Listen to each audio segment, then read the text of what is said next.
everybody. We might still have a few stragglers that come in. If anybody has an empty seat next to them, just raise your hand. That way we can get a feel if there's any extra seats. There's one there, there's a couple there. Okay, great. So welcome everyone. My name is Liz. Louder?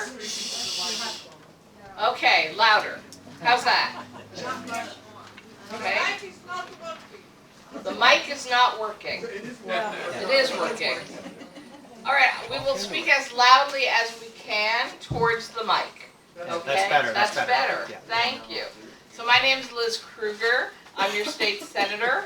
Or you might not live in my district and you're still welcome. And we're here tonight to learn something about the different kind of scams that are going on that people fall victim to so that we can be smarter about protecting ourselves and know what to do if we do end up being the victim of a scam. There's some materials that were outside for you, so just want to make sure that you got them. Sort of the program, an index card to write down questions, because there will be a question and answer period after each presenter, and then I'll come and I'll MC to get the questions answered for you. There's some materials brought from the 19th precinct, and 5 ways to stop senior citizen scams.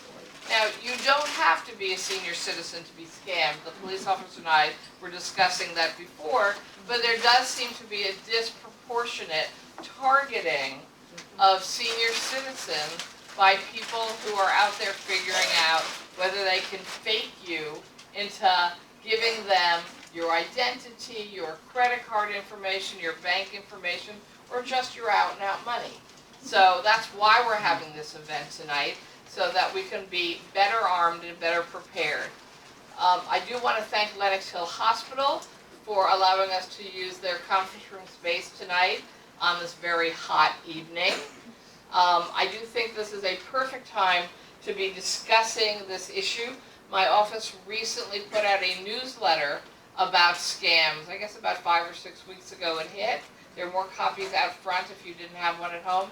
And we were amazed at how many people called to follow up to say how valuable this information was for them, or here's a story for themselves and they didn't know what they could do about it. So there is just an incredible amount of phone, mail, email scams being conducted every day in every way. We've been made aware of Social Security phone scams, scam calls from international phone numbers, the grandparent scams, somebody on the phone saying they're your grandchild and they don't want to tell mom and dad they're in trouble, can you send money? People calling to say your best friend's grandchild, they don't want their own family to know, can you send money? All kinds of variations like that. We recently learned that the New York police received scam calls and had arrested a number of people for money being requested, but only after each individual paid approximately $10,000 in cash to the perpetrators who came to their homes to pick up the money. So they even show up to get the money. Now, this one's been going on for years, and I'm sure it will be touched. The IRS does not call you at home, tell you to go get a debit card and mail it to them, or they're coming to take you to jail. If anybody says, go buy a debit card and mail it to me, or I'm coming to take you to jail, they're lying to you. That's actually not how law enforcement follows up either on consumer debt or criminal charges. It'd be interesting if you could just call people and say, mail us the money, and we'll just sit here and not do any police work. These are our 2 terrific police officers who will meet in a minute. Again, I thank Lenox Hill already. I want to also recognize my co-sponsor, Councilmember Keith Powers, who I don't think is able to join us tonight. And again, we have some really terrific speakers who are going to present. The first presenters will be 2 representatives of the NYPD 19th precinct, where we are, Anthony Nuccio and Tyle Scherpich. Scherpich. Tried my best. We're going to talk about different types of scams and identity theft. And then they'll be followed up by my friend Chuck Bell, who's the Director of Programs for Consumer Reports, which is that incredible magazine you might have been getting your whole life, but is actually put out by an organization who does all kinds of advocacy and policy on consumer rights and protection. So Chuck has also agreed to be here to do some follow-up on other kinds of scams and policy measures that can help us protect ourselves. Again, there'll be time for Q&A follow-up after each section. So again, if you have questions while they're speaking, you can write it down. Staff will come and collect it. If you use your card for the questions for the police officers, we'll give you another card so you can write a question to Chuck Bell after that. So we have plenty of cards, don't worry.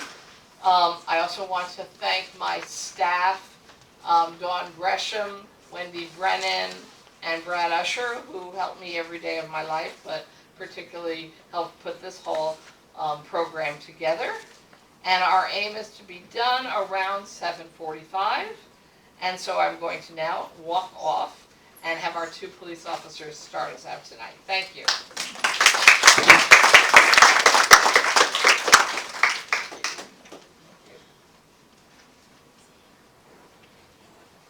Good evening, everybody. Thank you, Senator, for inviting us today. Can everyone hear me? Yes. I'm going to try to speak as loud as I can. If you can't hear me at one point, yell at me, all right?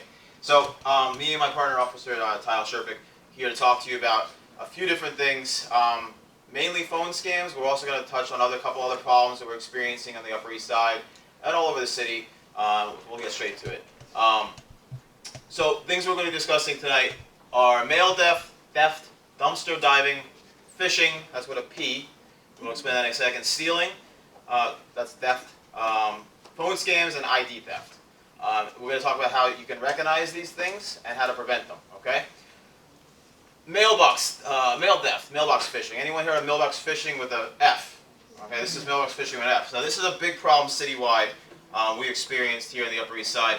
We're all aware of what these things are, right? The blue mailboxes. Everyone uses these mailboxes. You think they're secure, but there are ways of stealing mail out of them. Anyone recognize that item in the middle?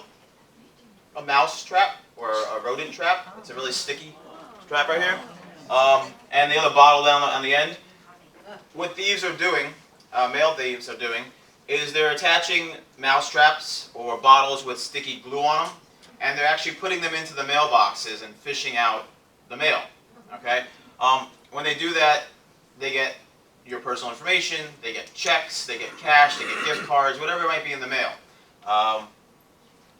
This is what a box looks like. Everyone notices that. If anyone experienced these new mailboxes, these are great. The United States Postal Service has been retrofitting most of the mailboxes. I think they've gotten to most of them now in the city. They started out in areas of the Bronx. They finally got around to the Upper East Side. Most of them should have this by now. It helps tremendously to combat mailbox phishing, mail theft. But it's still not fully reliable. Some criminals have gotten a hold of the mailbox keys that actually open the boxes. So, and then there's also the green relay boxes. Everyone's aware of those green relay boxes. You've seen the bigger boxes on the street. So when a postal service person goes to a residence and picks up the mail, maybe the doorman has, or if you have a mailbox drop slot in your building, they eventually drop that off somewhere, and they can store it in these relay boxes, the green boxes on the street. Sometimes they're near a blue box, sometimes they're not. Criminals can get into those as well. So they're stealing mail that you may have mailed in a blue mailbox, and they're also stealing mail that you may have mailed in your building with your doorman, or in your building in your internal mailboxes, because that mail eventually ends up in these relay boxes in those cases, and the mail is stolen from them as well. So certainly if you have to use a mailbox, look for one of these ones with the slot and no longer has the dump feature. Anyone ever read this on the mailbox? Collection times. If you absolutely have to use a mailbox, there's other ways we can explain how to avoid using mailboxes, but look for the collection times and dates on the mailbox. This mailbox, Monday through Friday, 4 p.m. You would never want to mail something after the collection time. That means the mail is just going to sit in there overnight, or sit in there over a holiday or weekend, and just gives more time for criminals to possibly steal your mail. So make sure if you're using a blue mailbox and it's a last resort, you look for collection times. Make sure you're looking for a mailbox that has that slot versus the traditional lever feature. But this is on every single mailbox, and you got to make sure you look for that. Now, we recommend to try not to use the mailbox if at all possible. If you have to, obviously you understand there's reasons for it, but if you can avoid using the mailbox, do so. Deposit outgoing mail closest, we totally explained that already. If you have to use a mailbox, use it toward the closest time it's going to get picked up. Don't deposit on mail on holidays and weekends, otherwise it's just going to sit in the mailbox and and more likely it's going to be stolen. Try dropping it off directly at the post office, especially if it's money, a check, or any kind of personal information. Try delivering it directly to the post office, mailing it inside the post office. Not the blue mailboxes on the outside on the sidewalk, but actually in the mailbox inside the post office itself. That's the most secure way of mailing anything. Handing it to the postal person inside or delivering it directly to the mail facility in interior. If you do mail something in the blue mailbox, frequently check your account to make sure it's getting to the desired location. So when you mail something, you may not necessarily check up on it every day to see if it actually got to its destination, but we want you to do that. Because sometimes it'll take a while for you to realize that the check was, say you mailed a check, and it gets intercepted. It gets stolen from a mailbox, and you may not realize it until maybe your landlord reaches out to you, say, we didn't get your last month's rent. Or Con Edison, you get your next bill from Con Edison, and now you have a late fee, and now you're double charges on it. You're like, how is this possible? Well, there's some reasons it could have happened because you could have been stolen, and so we want you to keep an eye on your mail, especially checks. Make sure they get to the desired location, and maybe you can spot it before it causes a little more havoc in your life. So keep a constant check on your bank accounts. If you have online banking, use it. You can monitor on your cell phones. You can monitor on the computer. Or if you don't have that, go to your bank branch. Make sure it's getting to its destination, or just make sure that the desired location it ends up at that location, not in someone else's hands. There are other ways you can combat mailbox phishing or someone taking your checks out of the mailbox. So if someone takes your check out of the mailbox, they can actually wash it and take the ink right off the check. The ink is removable just with some sort of acetone or nail polish remover. The ink will come right off a check. So they can rewrite the check to whoever they want for however much they want. And then you won't realize it, like I said, until you see that the check you made out to Con Edison is now made out to John Doe, and it was $45 to the electric company. Now it's $4,500 to another unknown person. People are able to take these checks and cash them in ATM machines and withdraw money straight from the street. So you don't even have to go to a teller anymore to cash checks. So they get sneaky, and they've realized that they can do this. And this is one way you can avoid it is to use a permanent ink pen. It's also called a pigmented ink pen. They look like the regular pens. If you go to a Staples or an office supply store and you ask for a security pen, all office supply stores sell these kind of pens now. And it's a permanent ink. It actually embeds itself into the check fibers, and it can't be erased. Right? If someone criminal happens to get a hold of your check and they try erasing it, they're not going to be able to rewrite it. So your check may still be stolen, and your bill may not get to where it has to go, but at least it's not rewritten. Okay? They can still take the check and maybe make a duplicate check or do other things with the check. So the best way to avoid this altogether is to not mail in the blue mailboxes and actually go to a post office or set up online banking. A lot of us are intimidated by the online banking world. It actually is more secure than you might believe. It is pretty simple to set up. If you're unsure how to set it up, talk to your banker, talk to your bank itself. Go into the bank, and they can help you actually set up online banking. The checks can be, your bills can be taken right out of your monthly, right out of your checking or savings account, so you don't even have to even worry about it. But if you have to write a check, use a pigmented ink security pen. You can see the example here on the left. What will happen if they put it in some nail polish remover or some acetone, takes it right off. And it doesn't affect the check. Acetone will not affect the check at all. It dries very fast, so if you take the check out of the acetone, it's just perfectly fine. So be aware that checks are being stolen and rewritten, and people losing thousands of dollars that way. If you're going out of town and you're expecting maybe mail in your mailbox over when you're gone, or maybe you're you're going away for the weekend or the month or whatever it might be. There are ways to hold mail. It's free. You go to and this is on the pass out we gave to you.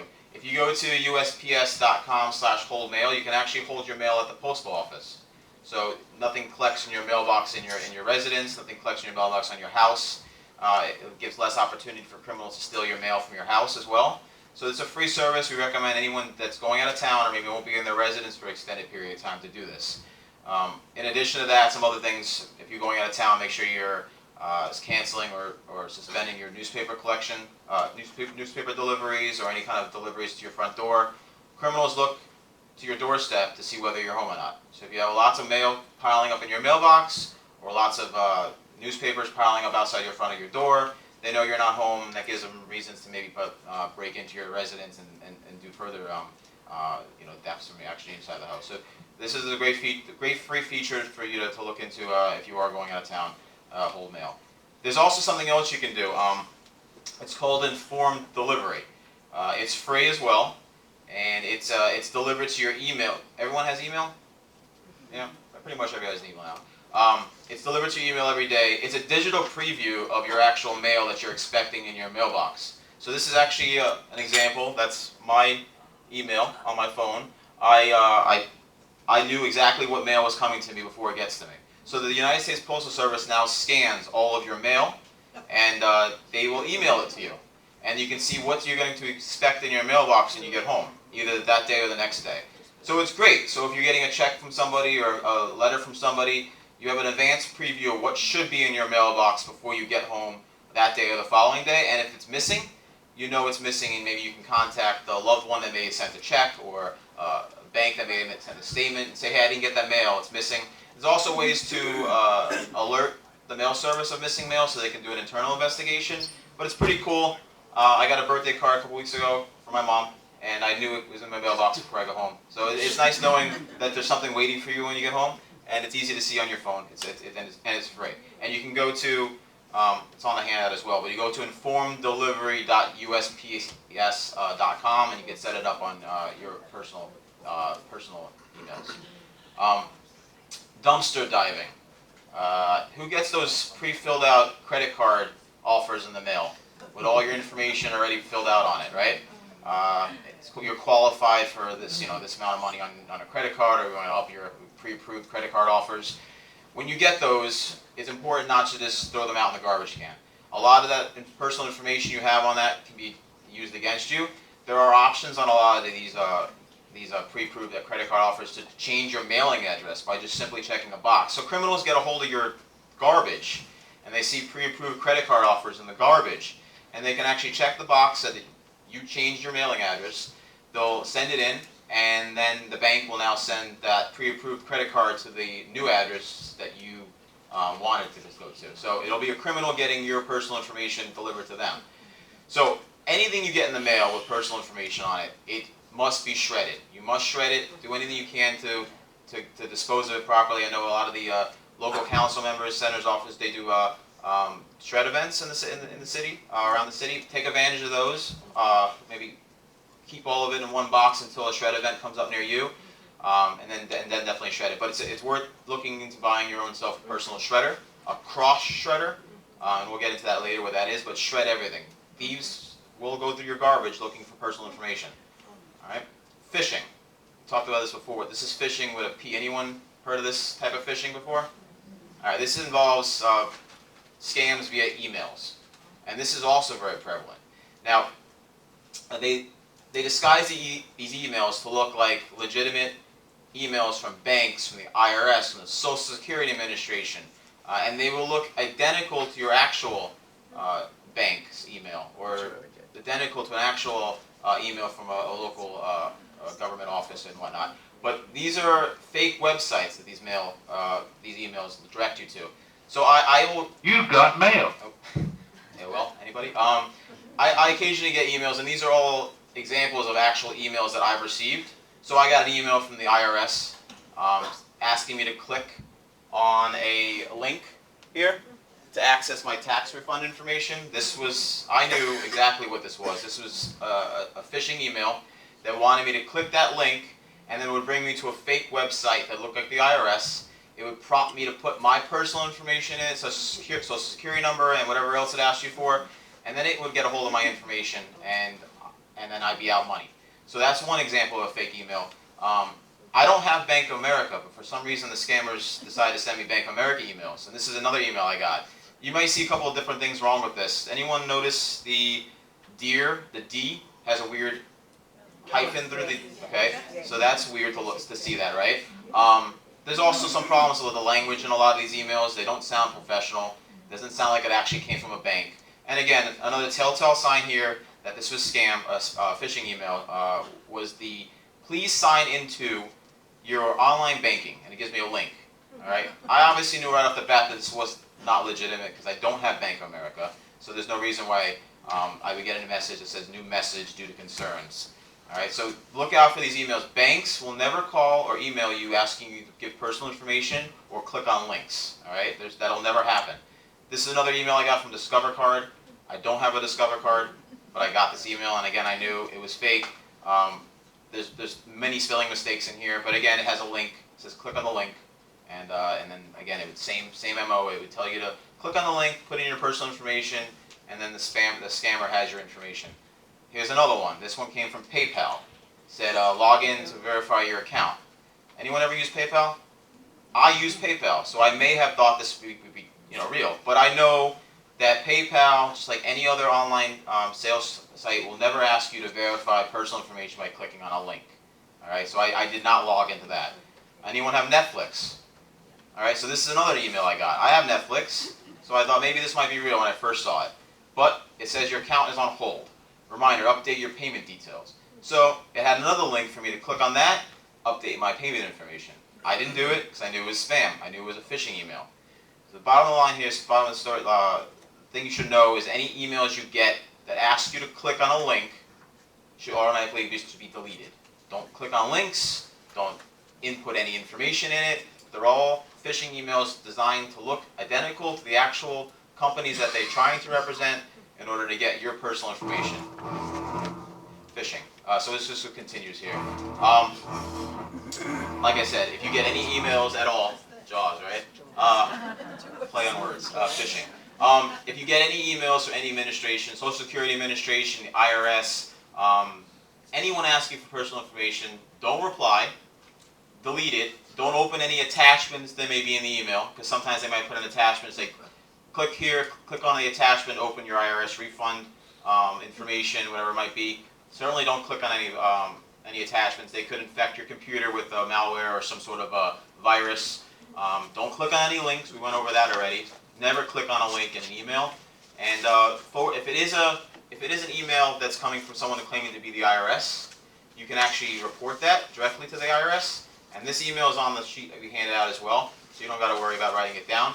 But you can actually forward the email in its entirety to this email address, so the IRS can investigate the email and maybe shut down the email that's coming from, and then delete the original email. But we all know now, if you get an email from anybody, I don't care who they say they are, and it's asking you to click on anything, we're all going to do what? Delete it. Don't click on anything. All right? Very, very important. Another way information is being stolen is good old-fashioned stealing. All right? Criminals looking for opportunities. Maybe they're career criminals. Maybe they're opportunist criminals. Whatever it might be. Just be careful when you're out and about, especially in crowded locations. Carry only what you need for that day. You do not need to carry your entire catalog of credit cards with you. All right, you don't need to carry you never need to carry your Social Security card with you. That should never be out on the street. That should be in a lockbox in a bank. That should be at home. You do not need to carry that with you. Certainly only carry one credit card that you know you're going to use that day. So you wake up in the morning, say, all right, I'm going to go to Bloomingdale's. Take your Bloomingdale's credit card. Don't take anything else with you, your ID. You don't need to take all your credit cards out. It's also a good idea to make a list of everything you have in your purse, everything you have in your wallet, everything you have in your possession at home. This way, if something does get stolen, you knew exactly what it was, what card it was, who to call to cancel, who to alert, what banks to alert. So it's very important to make a list of all your accounts and who to contact in the event that it is stolen. And if you find that your wallet has been stolen, you can immediately alert 911, and we'll come, and then we can take that information down, and then you can also immediately alert the banks or wherever appropriate is that card that may have been stolen. This way they can cancel your account and make sure that you're not a victim further. So if someone steals your purse, that's one crime, but now they could take that purse and go and rack up your credit cards. We have many instances where people are going out to eat dinner on the Upper East Side, or going out to a coffee shop, or even movie theaters. They leave their purse on the chair next to them, or below them on the floor, or behind them, or they put their backpack on the back of the chair. And while they're eating, the criminal is taking their card and going for a shopping spree. This happens every week. We get something like this happening. So you're eating at a nice restaurant, you're done eating, you go to pay, you realize your credit card's missing, and then you look at your bank account and Bloomingdale's has thousands and thousands of charges on your card, or whatever it might be. So it's important, if you don't see your purse or wallet, then you have a problem. You always should have eyesight on a purse, wallet, any kind of backpack you're carrying. It always should be in your vision. If it has to be on the table in front of you, on your lap, somewhere on your person that you can feel and touch, that's where it should be. It should never be on the floor. It certainly should never be on the back of your chair. It shouldn't be on the seat next to you. It should be within your eyesight. Ladies, purses. I know you like to wear your purse wrapped around your body like 10 different ways, you know? You think that's secure? Well, it may be. What happens when somebody decides they want to maybe steal your purse from you as you're walking down the street? You're going to go with it. We've had many instances where, unfortunately, members of our senior community have had their purses wrapped around their body, even just one simple way around your shoulder, and someone stole it, tried to steal it, and they went with them. And that went from a simple theft to now they've been robbed and now they're in the hospital. We had a 92-year-old on her birthday coming back from her classes she was taking at Hunter College at the time. Someone mugged her, took her purse, and she went with it. She broke her arm in several different places, and she was out of commission for many, many months in rehab. It happens. And we had recently another one. You might have seen the guy on the scooter, electric scooter. Anyone saw that in the news? Again, she had her purse just wrapped around her body once. He grabbed the purse. She went with it for a few feet. So leave it on one shoulder. One strap, one shoulder. Carry the purse in front if you want to hold on to it, but don't wrap it around your body. Certainly don't wrap it around you multiple times. But if someone tries to take it, let it go. It's not worth you getting injured. Okay? Gentlemen, wear your wallets in your front pockets. In the back pocket, pants seem baggy. You may not necessarily feel it. People can get into your back pocket very easily, take your wallet from you.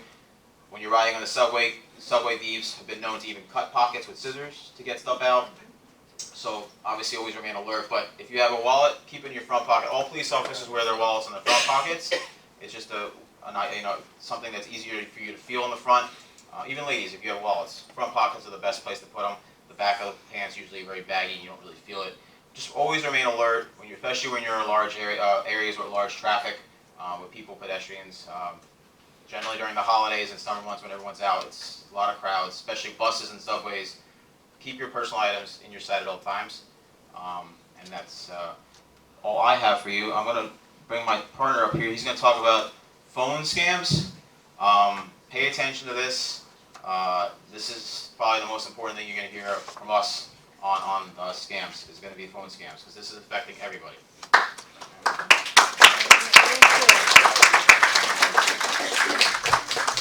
Hi, how you doing? I'm Officer Tyle Scherpich. This is my partner Anthony. We're from the 19th Precinct Crime Prevention Unit. And just reminding you before I start, the index cards that you guys have, hopefully you guys have been writing notes down or taking questions. Just continue to write throughout the segment. We're going to get to them as soon as I'm done. We'll answer both everything that Anthony went over and everything that I'm going to go over, okay? I'm going to go over phone scams. How many people here have gotten these phone calls throughout?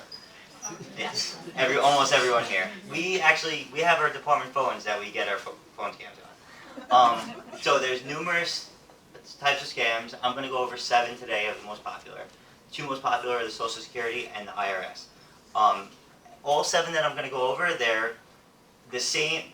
They start with the same thing and they end with the same thing. It always starts with somebody from a credible agency and it ends with them demanding money based on fear. And I'll go over the types of fear that they use and their types of technique.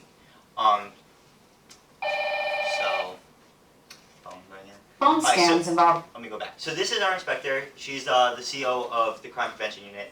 She's going to talk about the most common Phone ones. scams involving Social Security Administration. Okay, it's a 2-minute video. Phone scams involving Social Security Administration imposters are on the rise. When you hear Social Security scams, you think of seniors, but this scam is affecting people of all ages from all walks of life.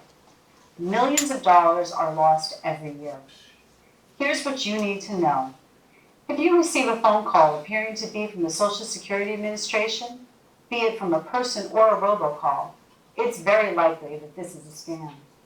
Scammers use technology called spoofing to manipulate your caller ID so it displays the number of the Social Security Administration, police, or other government agencies.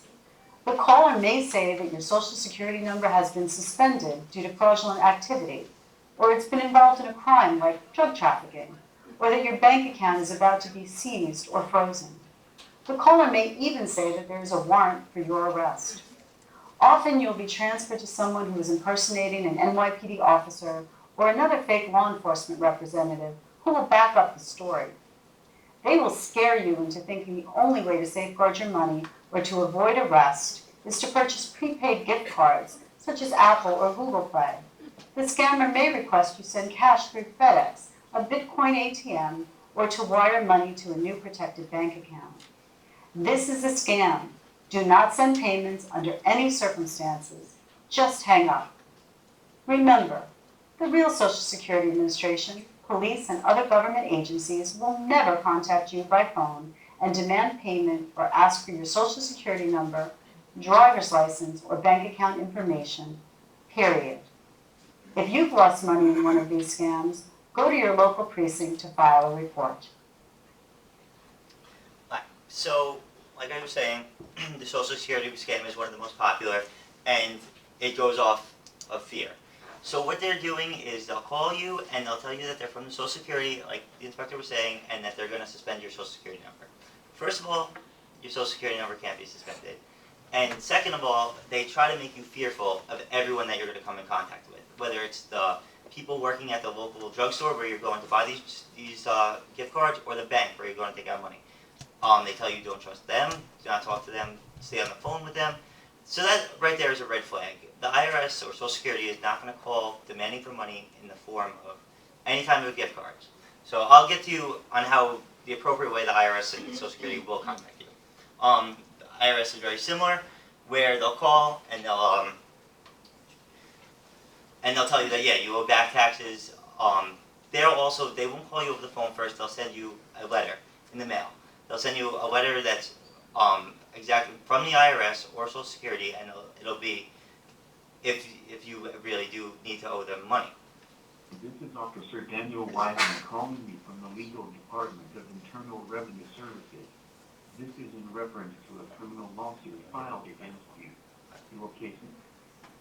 Make this louder so you can hear it. This is an actual robocall that we received on our NYPD cell phones. This happened. They called us. All right. So funny, right? We got it.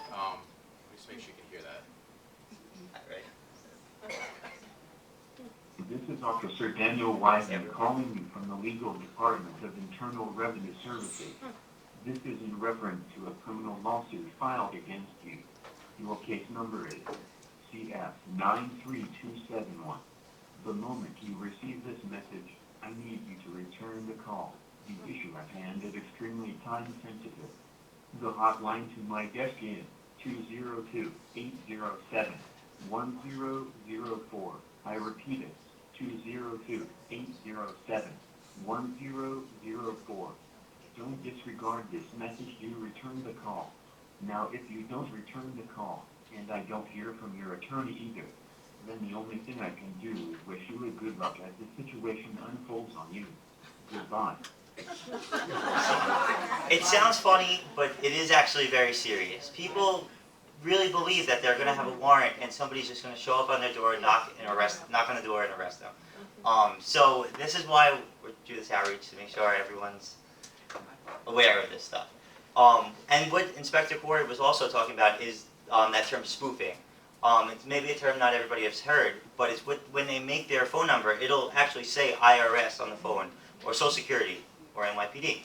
So what actually happened recently was somebody from the IRS made their phone number look like it was from the IRS. They called somebody that lives in the Upper East Side, and they said, get the number to your local precinct. There's been a problem with your taxes. They're going to be in contact with you. So just give us the number. So that lady went on Google, got the number to the local precinct, which she saw from online, the credible number, and gave it to the alleged IRS worker, and the guy hung up.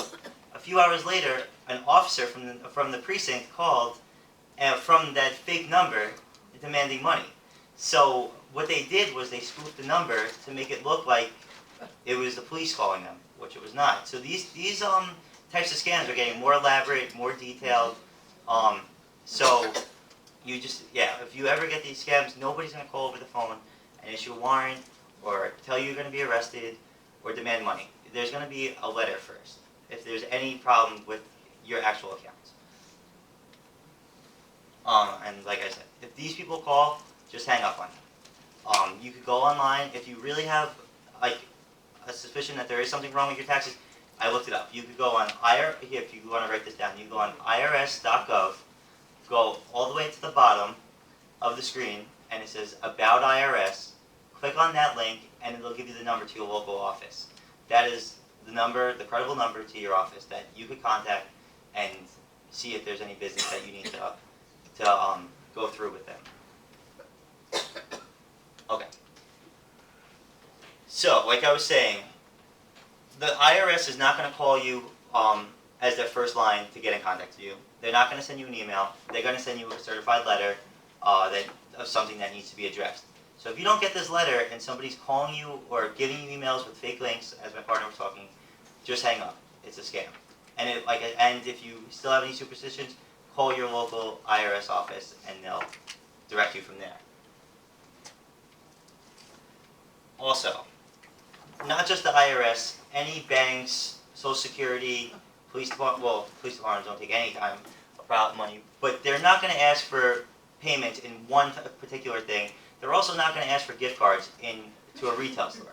It may sound crazy, but these scammers, they call and they ask for hundreds of dollars in retail gift cards, in electronics gift cards, hardware gift cards, and they say it's the safest way.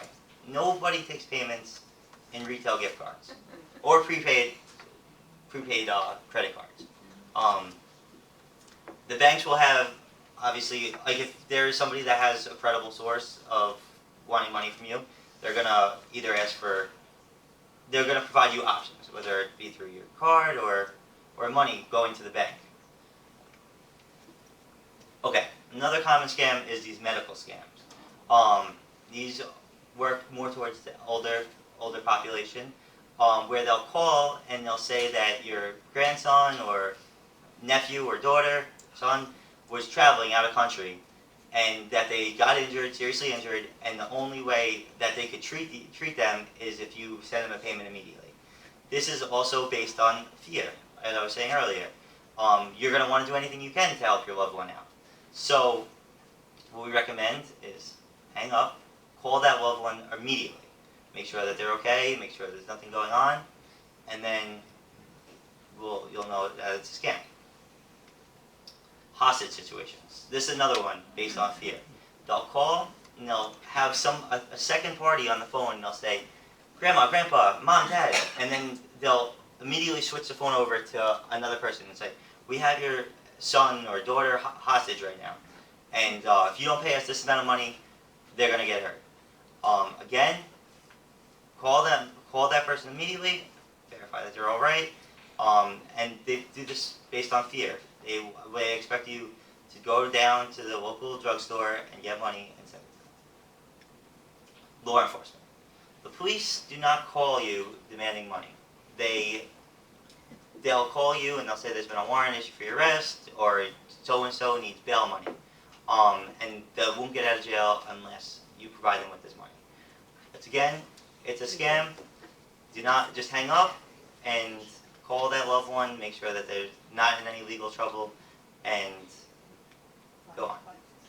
This is a newer one, where they go after people who may have green cards or visas, and they call them. This is based on scary situation where they believe that their citizenship is revoked and the immigration is going to come and get them. They will have, sometimes they'll have the vital information for these people, which everyone's information is easily accessible online. Fortunately, you can just type in somebody's name and you're able to get their first name, their last name, maybe where they live, and it's just key pieces of pedigree information where people believe that it's real. Again, hang up on that. Lottery scams. This is a newer one where they'll call and say, hey, you just won a 7-day cruise to the Bahamas. Sounds nice. I wish somebody would just call me and give me a free cruise, but it's most likely a scam. So what they do is they call, they say that you've just won this luxurious prize, and in order to claim it, you just have to pay the taxes on it. So you're excited, you're already packing, you're going on your vacation. All you gotta do is send them a couple $100 for the taxes, and then you're off. It's a scam, especially if you didn't enter to be in any kinds of drawings, or nobody's gonna call you and offer you any money or a free trip. So if you did put yourself in a prize, I'd recommend hanging up on them and calling the raffle that you did enter. But nobody's gonna call you and tell you that you won anything and ask you for the money for the taxes right away. So, types of ways to know that you are a victim of identity theft. See if these people have gotten your information. If you go right to the store and your credit card is declined, right away, sometimes the banks don't notify you right away, and that there's been a conversation of your credit card or debit card. You go to buy a pack of gum and they're like, oh, sorry, your card's not working. So you call the bank and there's like, oh, well, there was a couple $1,000s in charges on the other side of the country. So then you gotta look into it that way. Also, if you do get bills in the mail, make sure that if you receive your phone bill on the 6th of every month, that the phone bill is coming on the 6th of every month. You gotta stay on top of that. One way we recommend to combat this is to sign up for online paperless billing. Paperless billing means there's no more sending account information to your house, and they will not, and everything's sent to you via email. Also, when you are getting your statements every month, you can opt for, with your bank, you can opt for statements to be paperless as well. Look over the statement, make sure that nothing is, no charges are out of the ordinary, that there's no charges out of the ordinary, and that nobody is falsely using your credit card. Also, like my partner Anthony Nuccio, make sure that you're getting bills from places that you do business with. If you, like he was saying, he doesn't use Bank of America. If you're getting bills from banks and people that you do business with, immediately get rid of that. Throw it out. It doesn't belong to you.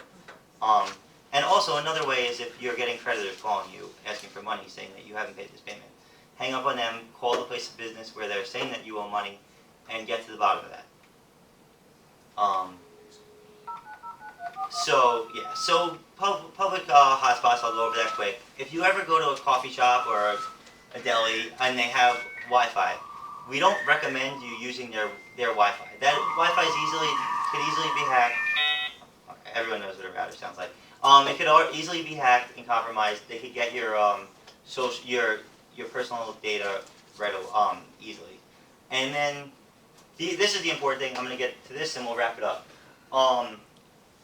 So ways to combat identity theft is to contact the 3 major creditors: TransUnion, Experian, and Equifax. They're actually on your contact thing on the pamphlets we handed out. You could contact them via mail or phone, and you could put temporary credit freezes on your account. What this does is it doesn't allow any new accounts to be opened in your name without your prior authorization. So if you want to open up a phone bill, you call them, they give you a 4-digit PIN, you put the PIN in, you let them know that you're going to be opening up a phone account, and it allows you to open it. Also, it's important to check your annual credit report every year. The website is right here, and it's also on your thing. This is a free thing that other states you have to pay. In New York State it's free, and you could see if there's any credit changes or any accounts that shouldn't be on your credit report. I may get confused when I flip the slides past. Annual credit report is actually free nationwide. You should check it every year. It's a free credit report. Look at it. The freezing of your credit, this is in your packet. Do this if you're not using your credit card, you're not taking out a mortgage or a loan anytime soon. all you should do, this is free in New York State, freeze your credit so no one can open anything up under your name. It's completely free, but you have to call all three. So you call Experian, you call Equifax and TransUnion, you set up freezes, and this way nobody can open anything up under your name. This is completely free in New York State. The free annual credit report is good for anywhere in the United States. That's always free. You get one of those once a year. That's pretty much everything we wanted to talk to you about. We're going to just flip down to the center real quick. I'm gonna open up the questions yes. and let you guys answer, Sure. okay? Yes, please. Thank you. Yes. All right, thank you. Thank you, gentlemen, don't go anywhere. Yes, all right. Okay, so, just to read the questions that we've had. So where do I go with the 19th precinct to file an identity fraud or theft report? Is there a specific department at the precinct that handles this? The precinct is located at 153 East 67th Street. It's located between 3rd and Lexington. And you can report it, you can walk into the precinct, there's always an officer at the door, Monday through Friday. 7 days a week, 365. We don't close. 7 day a week. Yeah, sorry. But yeah, there's always somebody there and they'll take the report for you. Okay, great. This is my pet peeve, you don't have an answer. How do I stop robocalls? We wish there was a way, like we said earlier, we get them on our department phones. We think it's funny when we get them because we know exactly what's happening. Doesn't matter. Yeah, phone companies are slowly catching up to technology, and there's stuff going in the works right now. I think our next speaker is going to talk to you about that as well. But there is really no way to stop it. Robocalls that are coming from scammers, they don't follow the national do not call registry. They're scammers, so they're not going to listen to laws. So they're just going to continue calling. So there's really no way of stopping it right now. Technology is slowly helping, but we're not there quite yet. Okay. There is a way.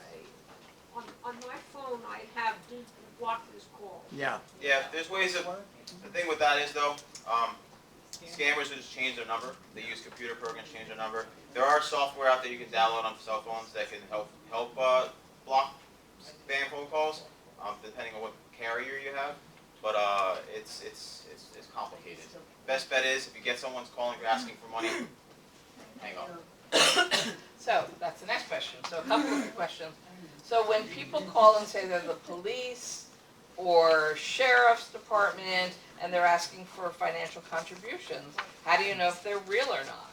The NYPD and any law enforcement agency will never, ever, ever call asking for money or donations for families of fallen officers or their children. We do not ask for money. Fire department does not ask for money. There are legit organizations out there that do collect money, but it's an organization you go to, and it's a verified organization that you'll seek out. But you'll never get a call from the NYPD or any law enforcement agency asking for donations. I don't care if they promise you a get out of free jail card or a fancy bumper sticker for your car. Do not send money to a law enforcement agency asking for money over the phone. Good question. And I know you were talking about issues with credit card applications. Is it okay to fill out a credit card application online? Online credit card application. So, like I was saying to you earlier, there's all these fake websites that I get emailed. I personally wouldn't do it unless you're really sure that it's the actual credit card offer. Any kind of credit card offers online could be a phishing trick. If you're going to open a credit card, go to a bank, go to the source, and actually do it in person. I wouldn't do that online just because I can't be there over your shoulder for every credit card offer you get on the computer. So definitely go to the source and open credit cards that way. So Officer Nuccio, you mentioned Netflix trying to pull something. How do you know if it's your real Netflix or a fraud Netflix? So the real Netflix will never email you asking you to click on a link. They may email you saying there's been new movies added to their Netflix account, or there may be a upcharge in your next bill, but the real Netflix will never email you a link saying click here to sign in. That will not happen. And like I said earlier, if any emails get to you, it says click here, it's a red flag for it being a phishing email, and you just delete it. So I think this question is it okay to use that email system through the U.S. Postal Service so you can see what mail's coming to your mailbox? Yes. Yes. That's the That informed delivery is how you see what's going to be in your mailbox either the day of or the next day. You should be expecting it. So it's a great service. I love seeing what I'm getting in the mail before I actually get it. Will they do this though? It's permanent until you say you don't want it anymore. It could be a month worth. No, you get it every day. I get an email every day that says what I'm going to expect in the mailbox that day, the following day. Yeah, everything, junk mail too. Yeah. Soon it's going to be packages as well. They haven't done that yet for me on my zone. Wow. Okay. So I get so many phone calls. They never talk. They never leave a message. I never answer the call. I just hang up. Why do they keep calling me? I wish I could answer that question. Chances are, if you keep getting phone calls, you may have received one, and you may have entertained that person for a point of period of time. And they thought, okay, he almost got us. We almost got them. Let's continue trying that phone number. Or it may just be that different scammers are calling you. I can't stop them. I get them on work phone. Tyle gets them on his work phone. They keep coming. If you do fall for any of these scams, you have to report it to us. So we didn't mention that. Don't be embarrassed. Please don't be embarrassed to report that you were scammed out of money. If you scammed out of money, you have to let us know. You have to call 911. You have to visit a precinct. You have to know that you were a victim of a crime, so we can take that report and make sure we're aware of it. But yes, you always let us know. Don't be ashamed of that. Certainly, it's happening to 20-year-olds to 102-year-olds. Every demographic. Great. So can you talk a little bit more about malware and ransomware, and whether these types of computer attacks are reported to the NYPD, and is it growing as a problem for individuals as opposed to businesses or malware and ransomware all the time? And there are governments that pay millions of dollars in ransomware just so they don't have to recreate their entire computer system.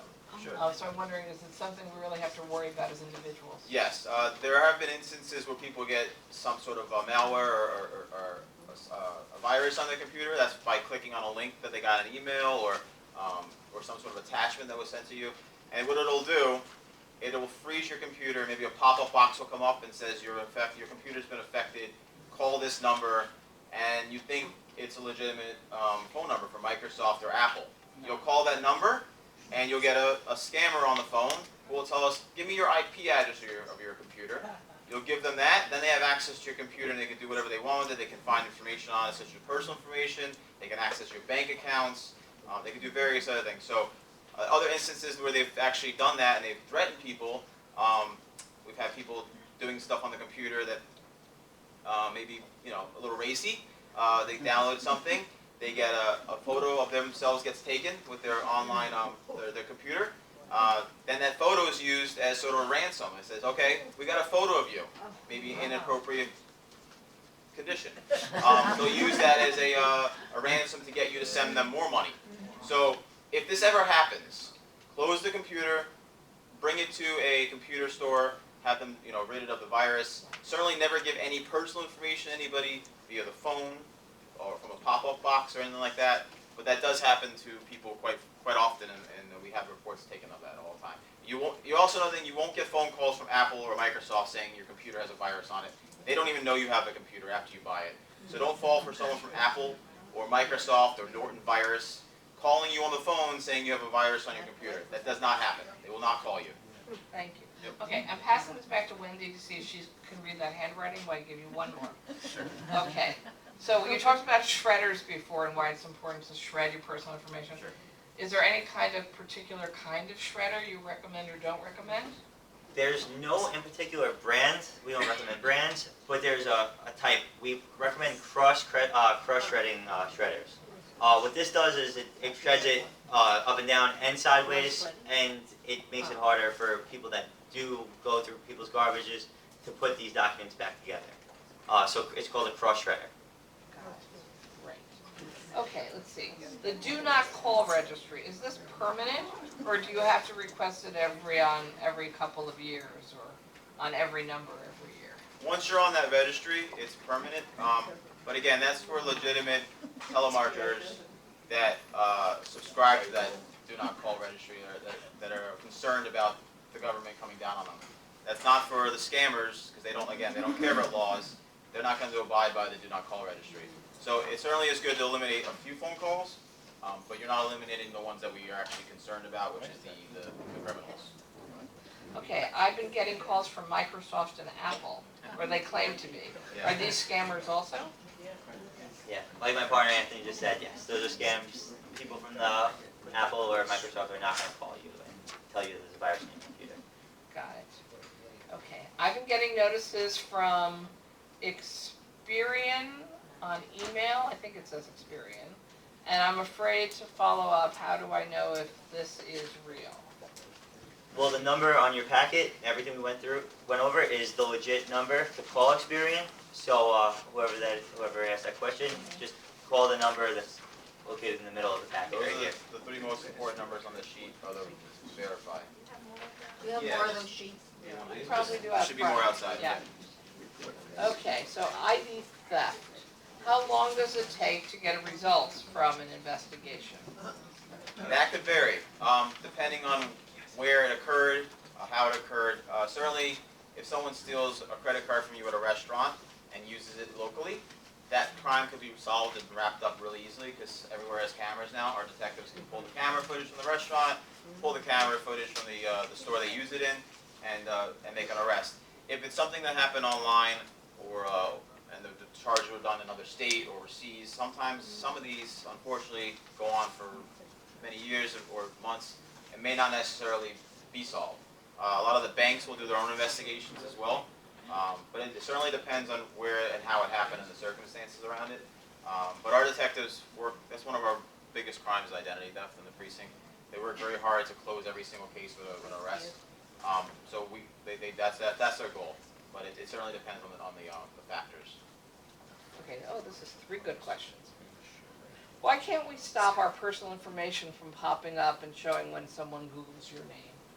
You know, which I actually think is legislative and it Yeah. needs to be federal. By the way, the police may have a different answer, but I agree. Why should everything you've ever been put on a computer just be public information when somebody Googles Yeah. you? Yes, there are some of these websites that do have your public information on it. If you go to the bottom of these websites, there are links to take your information off. But there's just going to be another one tomorrow that pops up and it's going to have the same information on it. And like I said, it's legislation. White Pages has Why it. can't we stop White it? Pages. Well, There's there's so a many lot of it different- is, there's you're so right, many public different- access There's so many information. different agents, companies that collect our personal information. You can see my entire ancestry online, like all my family members and where they lived and where I lived. And once I take it off one site, it's on another site. So can't they be arrested or something? No, these are not. Most of them are not illegal sites. They're just sites that are public information. A lot of our information is public, whether we like it or not. It's available. Certainly, if your social security number is being broadcast online, that's illegal. But we don't see that as much as personal information, as far as your name, where you live, your phone number, and that kind of stuff. And usually these scam calls, that's all they have, is they have your name, your phone number, and where you live. It's generic information that they get online, but it sounds weird, like how do these people get my information? But it's from going on Google and these internet websites. So how do the scammers make money when their phone only rings and it's from a foreign country and I'm not picking up or talking? Why do they keep doing it? How are they making their money? So these scammers, they sit in call centers, bigger than this hospital sometimes, side by side in desks, calling and calling and calling until they get someone on the line that picks up. That's their job. Maybe they work 8 hours, maybe they work 24 hours a day until they get someone that falls for it. So we go to work every day to prevent crimes. They go to work every day to fraud people. Scam call. They don't care. I've listened to some of these scammers on the phone, and it's just I want to put my hand through the phone and grab them by the neck, you know. But they don't care. Some of them are heartless, and they want money. They want as much as they. So they'll make tons and tons of calls. If you listen to the background of some of these people on the phone, you'll hear more people in the call center. It's a call center for them, a scam call center. It only rings twice, so you can't even answer it, so how do they make money from that? No, they don't. They just keep going until someone else answers. No, but it only rings twice, you can't even get to it. No, They're trying to get you to call back. Yeah, there's some instances where they do try to get you to call the number back. That's a whole other scam. But it's from Long distance phone Latvia or numbers, Somalia. whatever it might be. Bottom line is, it's hard to stop this. Like we said, we can say it till blue in the face. If someone's asking for money, just hang out. Let your voicemail do the work for you. I like to say this a lot. If you're not expecting a phone call from somebody, just let it go to voicemail. If it's something legitimate, listen to it. Do a little detective work, make sure it's real, and just use your voicemail. I let everything go to my voicemail. Okay, Except my mom. last couple. So, why are we recommending that you register with credit agencies when they get hacked and your information gets taken from them too? Okay, so you're not really registering with them, but yes, everything's susceptible to being hacked or being infiltrated. But what we were recommending is the credit freezes. I did this for myself and my parents, and I forgot I did it, and I actually went to a store to open a card, and I was denied. I was like, oh yeah, I forgot I put a freeze on it. What we're recommending is you put these freezes. These freezes are great. This will prevent anybody else from opening accounts under your name, or any kind of loans or anything under your name, and anything under your social and with your credit. So what we're recommending is you call all three of those bureaus and set up freezes so that you can prevent anyone from opening cards under your name. So that's more what we're recommending as far as the freeze is concerned. Yeah, and that's free in New York State. It's great. And one last before we let you go. So, should we be using online banking because they also are not so secure? I use online banking. Of course, it's not secure, but not always secure. But the banks are insured. Your money is not. If it does get taken from your account, most times it'll go right back really quickly. The banks are pretty good about that. Online banking is a lot safer because it's happening in front of you. You're not putting the check in the mail and then hoping it gets to its destination.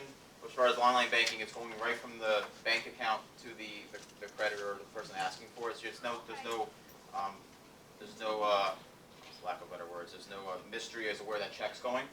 As far as when you're doing it online, you know exactly where it's going. And of course, everything is susceptible to hacking or someone getting a hold of your information. But banks are generally very, very good about getting your money back if they find a problem, and pretty fast. As opposed to a check going missing and then an investigation has to go and ensue and whatnot. Great. So let's give a big round of applause to our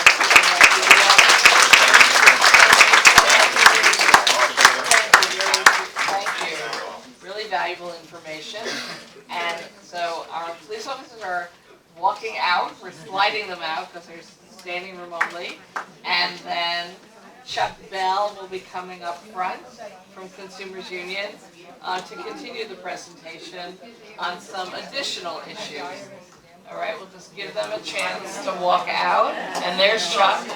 Thank you, Chuck.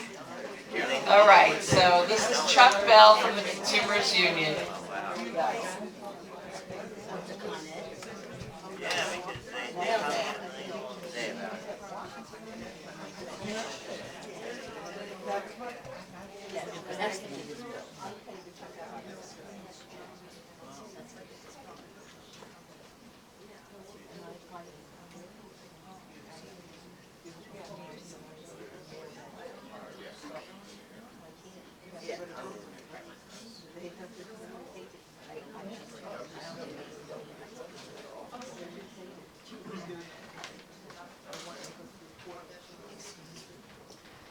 Hi, thanks so much. Great to be here with you. So my job here is to talk a little bit about why all this is happening, why so many people are devoting their lives to scamming people out of their money, and what's being done by governments and business to try to clamp down on scams and consumer fraud. And I work up at the Consumer Reports building in Yonkers, New York. And I've been there now for about 30 years, and I've seen this problem grow actually worse over the time I've been there, so we're very concerned about it at Consumer Reports. And basically the reason that this phenomenon is happening is scams and consumer fraud are big business. And the new technologies we have, like the internet and smartphones, are opening us up to a lot of new risks.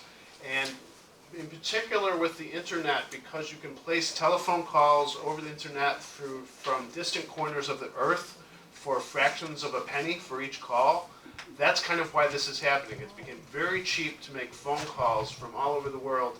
And a lot of times it's a volume business. They might only connect with 2 or 3 people out of 1,000, but their rate of convincing those people is actually pretty good once they get them on the phone. And a lot of times they're calling you with an auto dialer with a tape on it, so that it says like, "Hi, I'm Rachel from Card Member Services." And then if you agree to talk to say, "I'm going to take that discount on my credit card," or whatever it is, they patch you through to the actual person who's the scam artist. So the other thing that was mentioned by one of the people in the back of the room is we've had also some customer data breaches at corporations, like the big Equifax company in 2017 lost 145 million customer records to the web and to potentially into the hands of identity thieves and criminals.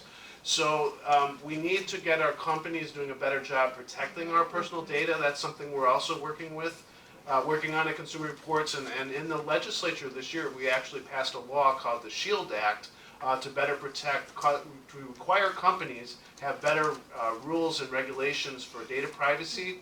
And even just the rule we have is if you have a data breach at a corporation like Equifax, you have to report it to the public. You have to report it to the banking regulators. And that is a big deterrent in itself because no company likes to admit that they lost millions of customer records. But we're seeing fraud morphing into new forms. And one of the things you see with scams is the people who perpetrate them are extremely creative, as we'll discuss in a minute. But every year we get about 1.4 million complaints about scams to the Federal Trade Commission. It's been growing year after year, 22% over the last, since 2012, 800% since 2000. And the direct costs of scams and fraud to consumers is at least 40 or $50 billion annually. So it's big business. This is why people do it. They're making money, taking our money. Now, one surprising fact is younger people actually last year reported losing money to fraud more often than older people. So 43% of people aged 20 to 29 were perpetrated or were affected by a scam. And that was more than only 15% between 70 and 79. So it's not just seniors that are being hit by this. Now, seniors tend to lose more money because they have more savings and assets. So it's very important that you not respond and you protect that money that you've worked so hard for. Like a good novel, a scam is all about a story. It must be convincing, and above all, it must be new. So consequently, the con artists change their techniques to respond to changing consumer awareness.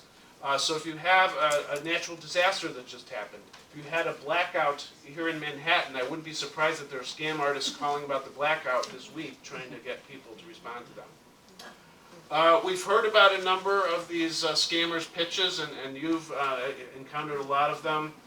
Some of them are just to capture your own personal information, like the one the government wants you to have a scooter. So then they ask you, what is your Social Security and your Medicare information? What's your bank account number? We'll send the scooter right over. This is how they work. The Federal Trade Commission reported that last year from New York, they got about 25,000 complaints about identity theft, but also about 23,000 about the imposter scams that we were talking about, where people are impersonating cops, impersonating the IRS, impersonating your kids. And so that's a growing phenomenon. And if 25,000 people complain about that in New York, it probably happened to way more people than that. So the red flags of fraud are the promises that you can win money, a demand that you have to act right away. I like this third one, a refusal to send you written information. So if someone has an investment opportunity for me, a gold mine in South America, they can certainly send me some written information about it, and I can check it out with my family and my broker. I don't need to make a decision right now. And another thing is a common thread that runs through most scams is the demand for upfront payments. If they're asking for money in advance, they want $1,000 so I can learn about the gold mine. That's a scam. So how is the community going to get organized to fight against scams and fraud? First of all, you have public education like we're doing here tonight, which is incredibly important. I think we have to recognize it's a complex, long-term problem. It didn't get this way overnight. We're not going to solve it overnight. But we need to continue to enact legislation and regulations to shut down the hardened criminals that perpetrate these schemes. And it's more complicated now because it's a global phenomenon. But we need to provide more resources to law enforcement and watchdog agencies like the Federal Trade Commission. the Consumer Financial Protection Bureau, and the Attorney General, so those people can do their jobs. We're going to have to cooperate with governments around the world to have to go after this. It's a big global problem now. And the hopeful thing is we can also improve and deploy more technology to protect consumers better. For example, by giving people the ability to block robocalls on their phone. And we can also try to strengthen the privacy and data security for consumers. So one example where we're getting a little bit of success, we hope, is with robocalls. And about 40 to 45% of robocalls are estimated to be scam calls. So they're not just annoying, they're a major avenue for invading your privacy and cheating you out of your savings. 70% of consumers told Consumer Reports they have stopped answering their phone if they don't recognize the number. And the problem with that is you have calls coming in from legitimate people, from your kids, from about medical appointments. So this is a problem, it needs to be stopped. So in Albany last year, we got a bill passed in the Senate. We didn't get it through the Assembly yet, but it's called the Robocall Prevention Act. And it was sponsored by Senator Brad Hoylman and Yuleen New from Manhattan. And this would require our telephone companies to make call blocking technology available to customers for free to keep the robocalls from coming into your phone to begin with. And it would also give you the right to tell any party to not robocall you, and that they would have to honor your request not to let robocalls through to you. Also, it would prohibit the fraudulent spoofing using numbers that are disguised. So this bill got through the Senate. We're going to try to get it through the Assembly next year. And if we can get it passed, this will be one of the strongest laws in the country to prevent robocalls. In New York, we also passed a bill in the legislature last year to stop the practice of deed theft, which is where some homeowners have been tricked into signing over their property deeds to scam artists who pretend to help them with their mortgage loan when it's in foreclosure. And this was sponsored by Senator Velmanette Montgomery from Brooklyn. And we'll give a lot more tools to the homeowner and help them get their home back, help them get their deed back if somebody has cheated them out of their home. So we consumer advocates are very happy that that law passed. We also had a bill this year to try to strengthen our general consumer protection law, which we use to protect people against deceptive practices. And these include things that are done by conventional businesses as well as scam artists. And this is the law that the Attorney General uses and also consumers can use to go to court to sue people that cheat them. The problem is our general consumer protection law is actually weaker than laws in 39 other states, and we're trying to bring it up to speed. And we did very well getting the bill introduced, but unfortunately it wasn't passed yet. So we're going to keep working next year to try to get it passed. But the thing that we're particularly concerned about is while our law prohibits deceptive practices, it doesn't prohibit practices that are strictly unfair. So the Equifax data breach, where the 145 consumer records were lost, is an unfair practice. That company should have protected our sensitive personal financial information. They failed to do it. We ought to be able, as private citizens, to take them to court and hold them accountable. And in Massachusetts, you can take them to court because they ban unfair practices, and consumers can go to court there. We can't go to court here in New York on that particular issue. And there's many other unfair things like coercion and refusing customers to sign contracts under duress. So we want to broaden the protections that New Yorkers have and make sure we're among the best protected consumers in the country. Now at the federal level, we have a bill called the Seniors Fraud Prevention Act that was introduced by Senator Klobuchar from Minnesota and Senator Collins from Maine. And this is a bipartisan federal bill to help enhance the monitoring of fraud throughout the country, to increase education about scams, and strengthen the national complaint tracking system. And this basically allows all of our law enforcement and consumer protection agencies to cooperate, so when they see a particular scam, they can let people know it's happening and warn people how to protect themselves. And so this bill hasn't passed yet. It went through the Senate, Senate and the Congress, still pending in the House. We have another bill that's pending in the House called the Stop Senior Scams Act. And this bill particularly focuses on those payment scams where people are being urged to buy gift cards and prepaid cards at the Walgreens or the CVS and send it to the scammer. And this bill what it will do is help to get the businesses, like the retailers, to cooperate with law enforcement and consumer groups to alert seniors and other consumers throughout the country not to fall for these scams. So it's largely also an educational approach, but it's targeting a very important phenomenon that's happening, and it's getting the big companies like Walmart to kind of step up and really educate their customers.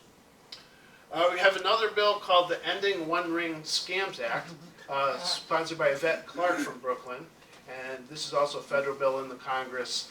And this is for those robocalls where the phone just rings once and they want you to call them back. And it's in a different category of robocall, so it's a little harder to stop.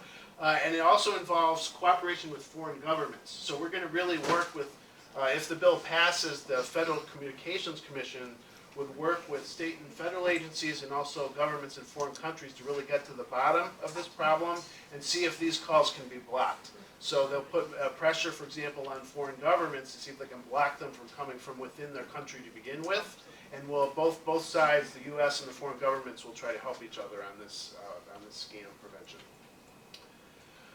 So I have this little pep talk at the end to give you that this is kind of discouraging, the massive scale of fraud and cheating that we've been discussing here tonight, and it doesn't make me very proud to hear what's been going on and how much money people are losing.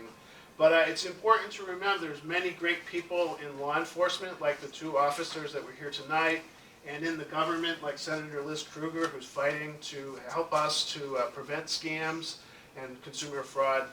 And so even though deception and fraud are very common, it's not universal. There's lots of businesses and individuals that behave honestly and ethically. And there's growing awareness that we have to do more in governments and in consumer protection to protect people and keep them safe and make safety the default mode so that people do not even have to get the robocall to begin with. So Ralph Nader said once that he thinks the civic golden rule is the basis of all consumer protection, which is the idea that we want to treat neighbors as we ourselves would like to be treated.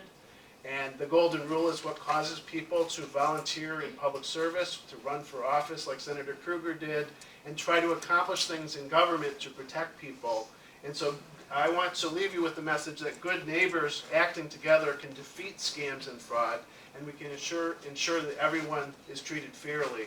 So I really want to encourage you to take back what you heard tonight and share it with your friends and neighbors. And let's speak out and help our neighbors. And when you see fraud, don't hesitate to report it to the New York Attorney General and to the New York Police Department, because our efforts really do make a difference. The sooner we report it and rally together, the faster we're going to be able to turn the corner on this problem and have a safe economy for consumers here in the United States.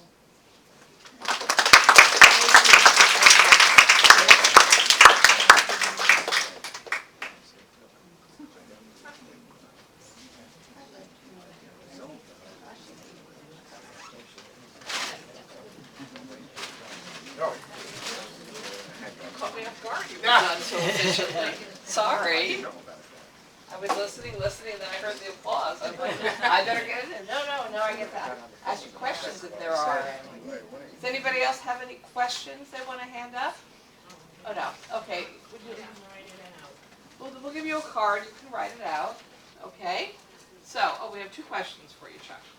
So what do you think will be the future of the Consumer Financial Protection Bureau? Oh, I love that question. I love that question. So, when I first heard this idea of the Consumer Financial Protection Bureau, I thought it was a cool idea. It was called the Financial Product Safety Commission. It was originated by Senator Elizabeth Warren from Massachusetts, who people may know. Before she was a senator, she was a professor, a law professor, and she specialized in consumer bankruptcy. So she studied how people were hurt by bad lending practices and consumer fraud. So she came up with this idea that our financial products should be safe, like a toaster is safe. It shouldn't blow up in your face, and it should have plain language, easy to understand disclosures and terms, so consumers can compare one product to another. This is what we do at Consumer Reports, so we love the idea. But when I heard the idea, I said, I think it will take probably 50 or 60 years to get that idea enacted. That is, the banks and the insurance companies and other financial service companies are never going to allow this in the United States. And then about a year later, we had the Wall Street mortgage meltdown in 2007, 2008. And the bill passed as part of the Dodd-Frank law, and we got to work on it at Consumer Reports. We had Elizabeth Warren came and visited us. She hired away an attorney from our California office who still works at the CFPB. So while the agency has kind of changed direction under the current administration, it's emphasizing education, it's pulling back on some of the things that we think are really important on particularly protecting borrowers and student loans, protecting people against payday predatory lending. We think in the long run that the agency will survive because it has a popular mission, and it still has many good people in the agency, like my friend Gail, who's still working there. My friend Mary works in the Office of Older Americans. And the issues are not going away. In the 21st century, we not only have to look out for the safety and soundness of our banks, we have to look out for the protection of customers. And we see that when we have unsafe products like unsafe mortgages, it threatened the whole economy because those products were blowing up in people's faces. So I think that we're going to continue to advocate for a strong Consumer Financial Protection Bureau, and so with your help, we'll keep it in business. And you know, the EPA was created by Richard Nixon, and despite all the controversy over the years, we still have the EPA, and even though they're weakening it now, EPA is an important mission, and that agency is probably going to go on too. Nope, we'll give you another Can card. I ask one question? How often are these people prosecuted? Are, you know, the ones that do damage, are they found out? Yeah, so some Do people... they go back in business again? Sure. Oh, sure.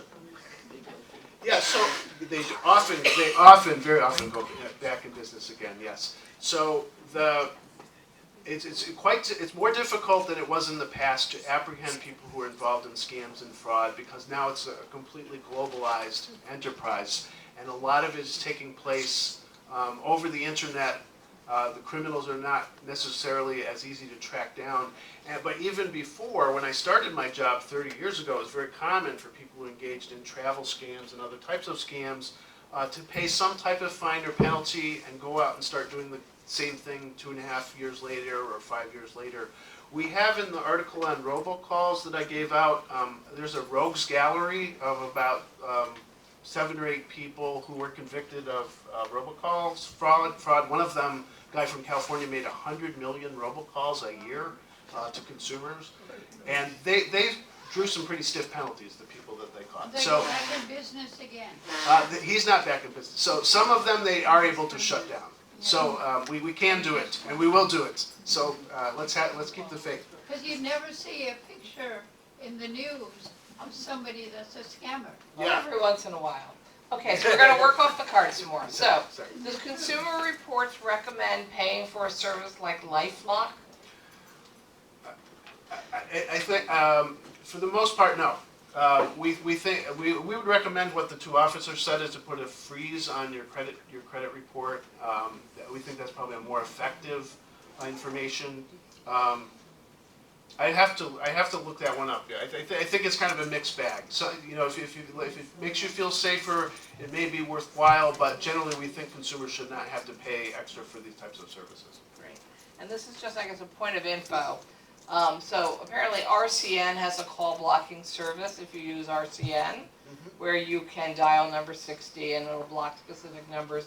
As the police officers were talking about, there's a bunch of different services and programs out there that you can go put online. If you're on your cell phone, there's certain blocking software you can load. Verizon now offers a phone blocking service on Verizon. Apparently RCN does. They're as good as they are, which means they don't get everything and they don't stop everyone. Yeah, there's Time Warner has Nomo Robo. Yeah. And there's a new thing from T-Mobile called call authentication using this thing called shake and stir technology, which is going to authenticate the call to basically establish the call you're getting is actually coming from that number. And so we want to see that technology rolled out. But in the bill that Senator Hoylman is sponsoring, we're going to require all of the phone carriers to offer the call blocking technology to consumers for free. And they have been slow in rolling this out. They were empowered by the Federal Communications Commission to do it in 2015, and they've really been dragging their feet. And we need to keep the pressure on and let them know that consumers really want that call blocking technology. So I was talking to somebody outside where we were talking in here. Did you talk about that bill we worked on together on hospitals not being No, I able- didn't. Why don't you mention that one? 'Cause Sure. you brought that to my attention. Yes. I got it done, but Chuck brought it to me. So over the last 10 years or so, we've seen an increase in the number of surprise medical bills that consumers get when they go to the emergency room or the hospital, or sometimes for non-emergency care, that you see a provider in the facility who's not part of your health plan network, and that person bills you at an excessive rate, and then they expect you to pick up the balance of that bill. So New York passed a law really clamping down on surprise billing in 2014, but we had some additional work to do, and this year Senator Krueger helped us by sponsoring a bill to allow challenges to excessive hospital charges from emergency room visits. And right now, the consumer was already kind of protected against having to pay extra by their insurance company, but the hospital could bill them at a rate that was 5 times as much as the normal bill. And that gets passed along to your health insurance premium, and your premium rates go up. And health insurance is already extremely expensive for many consumers. We have higher and higher deductibles, which we don't like in the consumer movement. So thanks to Senator Krueger's leadership, we got that bill through both the Senate and the Assembly in a very difficult year when there's a lot of arguing about hospital issues. And it's a great protection for consumers, and it will help to keep our health insurance more affordable. So we really thank you for your leadership Well, I on that. thank you, because it was really because consumer advocates brought it to my attention, and we worked with unions and health insurance companies and business associations. It was a really interesting coalition because it was almost everybody, and that doesn't happen that often. So it was a really great experience. And nothing encouraged you like success. So I told Chuck when he came in tonight, we're going to work on lots more consumer protections in the health field in the next session, because there's a lot of work to be done there as well. And I think the last question we had, I think was answered before, but I'll just do it again. So if a call comes in and it says spam, should you answer it and hang up, or just let it ring until it gives up? Yeah, no, don't answer it. Let it go. Because when you answer it, then they realize this is a cell phone that someone answers, and then we're going to call that cell phone back. So let it go. Right. And sometimes I want to tape record your voice, even if you're just saying strange words into it, because then they'll try to take your voice and put words together and create fake sentences, you said, and use that to scam you in other ways.